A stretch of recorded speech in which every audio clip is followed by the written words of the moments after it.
Welcome back, Web Crap of the Week, Season 1, Episode 2. You'll be pleased to notice that I've brought back the opening of the beer can at the request of one of my readers. One of the chosen 39, or maybe it's less if some of you watched it twice to get a double share of Web Crap of the Week. First up, my favourite joke of all time, first told to me by my father many years ago. It's a great joke. It works at many levels. I've used this in skits. I've used it, told it verbally, and here it is graphically. It's a great joke. It's a poo joke. Almost as good as a fart joke.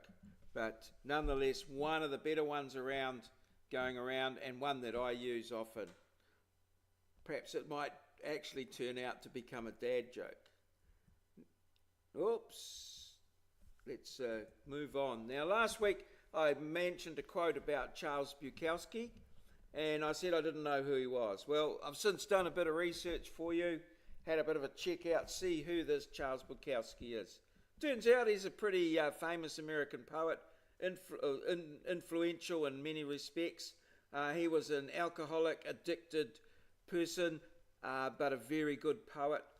His life and times was sort of the movie Barfly, which was a sort of autobiographical of him, but with a different character name. I've watched it a couple of times. Every time I've watched it, I thought, why the hell am I watching this thing? But it sort of captures you, and I've watched it through to the end a couple of times, sort of wondering what the hell it's all about. But very interesting, very influential.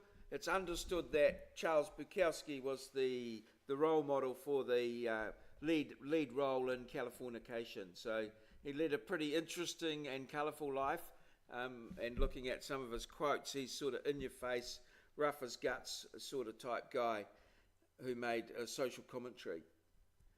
Oh, Willie Shakespeare. I always amazed at the people. There's people that can go to an art show and look at some piece of painting on the wall and tell you what the painter was feeling and how they did and all sorts of things. I've often wondered, how much truth is there in this? And this sort of little thing here suggests that Willie Shakespeare, bashed out Hamlet. It's pretty renowned, but really he said, I just want to get a couple of bucks, pay a few bills.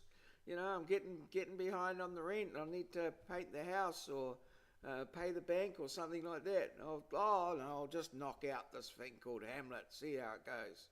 So I think there's a lot of that, and sometimes we're a bit precious about some of our things when in fact perhaps they're not quite what they would seem to be. But nonetheless, there we go. Oh, Willie, bit of a dope, a bit of a stoner apparently. Recently came out that they examined or forensically examined some of his smoking equipment and found it had a few traces of THC or whatever. So apparently he wouldn't be going to Rio, it would seem. Okay, as promised, the Dunning-Kruger effect, one of my sort of go-to conversation piece at the moment, when someone is so confident that they believe they are exceptionally skilled. And we can see up here in this graph here that there's the actual results, and the less competent you are, the more better that you believe you are.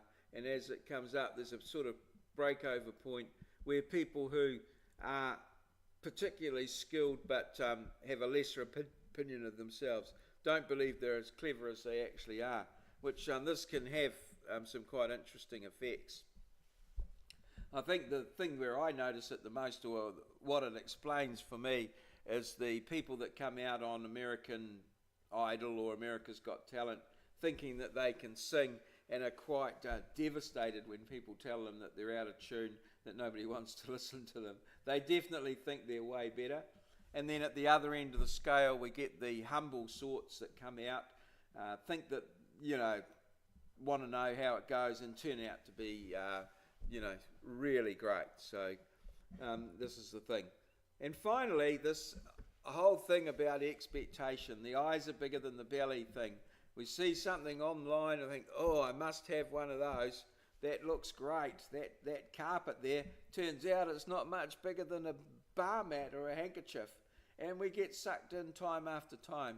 Also, interesting photo here. I just realised watching it that the girlfriend's in the back there with the photo, with the camera taking the photo and seeing in the mirror what's going on there. Very interesting. But nonetheless, don't get sucked in. If things look too good to be true, they probably are. So see you. Have a good week. And I'll be out there trying to find more crap to bring to you next week. Cheers. See you.